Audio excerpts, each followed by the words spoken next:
হায় রে ভাই, কি হয়ে গেল? আমার ফোনটা চুরি হয়ে গেল রে। এখন আমি কি করি? এখন তো আমার ফোন দেওয়া লাগে ভাই, জরুরি একটা ফোন দেওয়া লাগে ভাই। কি করি এখন? ভাই কি ফোন হয়েছে ভাই? ভাই করেন না, আমার রাস্তা থেকে ফোনটা চুরি হয়ে গেছে বাসে আসার সময়, বাস ভাই থেকে তাহলে চুরি একটা হয়ে গেছে ফোন ফোনটা। কিনেন। ভাই আমি টাকা পাবো কই? আমার কাছে আসি ভাই শুধুমাত্র 3,000 টাকা। তিন হাজার এনআইডি টাকা কার্ড আছে?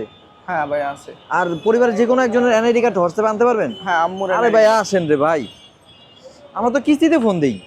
তাই নাকি ভাই? হ্যাঁ, কিস্তিতে যে কোনো ফোন আমাদের সব থেকে তিন আপনি নিতে হাজার পারবেন। টাকায় ফোন তিন পাওয়া যাবে? হাজার টাকায় আপনি ফোন নিয়ে যাবেন, সমস্যা কি? দেখছেন অলরেডি কিন্তু ভিড় লাগে আছে, ঠিক আছে হ্যাঁ ভাই। ভাই। আপনার কোন ফোনটা দিমু, আপনি একটু এদিক দিয়ে আসেন। অলরেডি ভিড় লেগে গেছে। হ্যাঁ অলরেডি হচ্ছে। এই যে ভাই, এই যে এই ফোনটা আপনার দিয়ে দিন ভাই। ভাই ফোনটা তো অনেক সুন্দর, পছন্দ হয়েছে। 3,000 টাকা এত সুন্দর ফোন পাবো? হ তাই নাকি? হ্যাঁ, সত্য? মাত্র 3,000 টাকা এই ফোন দিয়ে দিব। আর লগে কিন্তু ভাই খালি ফোন দিব না, গিফটও দিয়ে দিব ভাই। অনেক কিছু থাকবো ভাই, আপনি কিন্তু পছন্দ করে নিয়ে যাবেন, ঠিক আছে? আচ্ছা, ঠিক আছে ভাই। ভাই কি কি ডকুমেন্টস লাগে? ভাই আপনার এনআইডি কার্ড, আর জামিনদারের এনআইডি কার্ড, আর হচ্ছে বিকাশ সিম। তো এরকম তো অনেকেরও ইমার্জেন্সি ফোন লাগে ভাই, তারা কিভাবে নেবে, কোথায় আসবে ফোনটা নেওয়ার জন্য?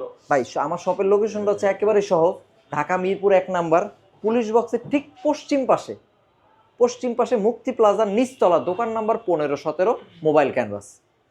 অবশ্যই যে স্ক্রিনে থাকা যে নাম্বারটা আছে ওইটাতে ফোন দিয়ে চলে আসবেন।